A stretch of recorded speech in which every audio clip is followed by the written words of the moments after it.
परिवर्तन इस संसार का अटल नियम है और सभी को इसे स्वीकार करना ही पड़ता है, क्योंकि कोई इसे बदल नहीं सकता। जो मनुष्य अपने माता पिता की सेवा पूरे सद्भाव से करते हैं, उनकी ख्याति इस लोक में ही नहीं बल्कि परलोक में भी होती है। मोह और तृष्णा अत्यंत ही कठोर और विनाशकारी होते हैं। एक शासक को अपने पुत्र और अपनी प्रजा में कोई भी भेदभाव नहीं करना चाहिए। ये शासन में अडिगता और प्रजा को समृद्धि प्रदान करता है।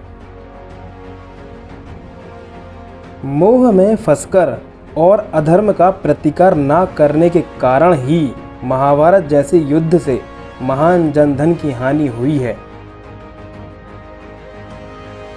अपने गुरु के प्रति आदर और प्रेम मनुष्य को विजयी और पुरुषार्थी बनाता है। धर्म के कई द्वार हैं। संत जन उन मार्गों या रास्तों की बात करते हैं जो उन्हें मालूम होते हैं, लेकिन सभी मार्गों का आधार आत्म संयम है।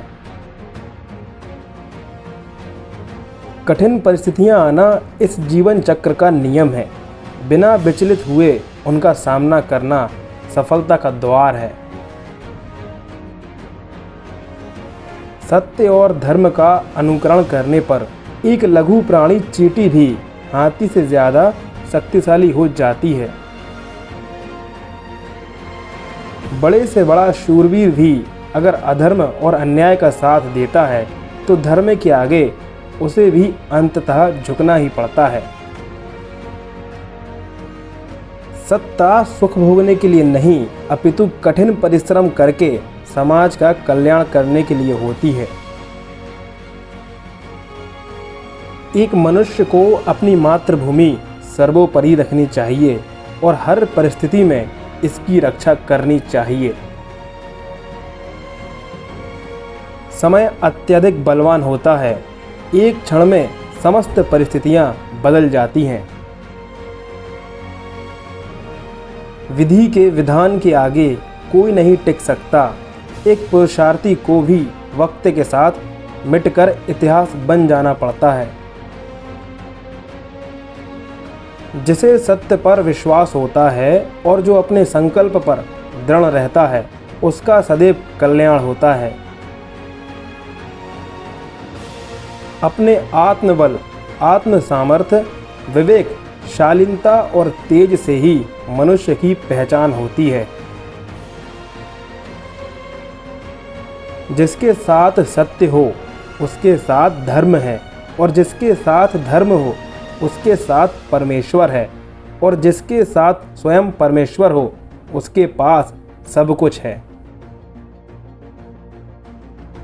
अगर परमेश्वर से कुछ मांगना है तो सिर्फ उनके प्रति निश्चल भक्ति मांगो, जिसके आ जाने मात्र से ही संसार का समस्त वैभव तुम्हारे पास रहेगा। सत्य, धर्म, सम्मान आदि जगहों पर झुकने से मनुष्य कीर्तिवान और यशस्वी बन जाता है। अहंकार मानव का और मानव समाज का इतना बड़ा शत्रु है जो संपूर्ण मानव जाति के कष्ट का कारण है और अंततः विनाश का द्वार बनता है। पक्षियों के पदचिन्ह आकाश में दिखाई नहीं पड़ते, जलचर प्राणियों के पदचिन्ह भी जल में दिखाई नहीं पड़ते। उसी तरह ज्ञानियों की गतिविधियां भी जानी नहीं जा सकती।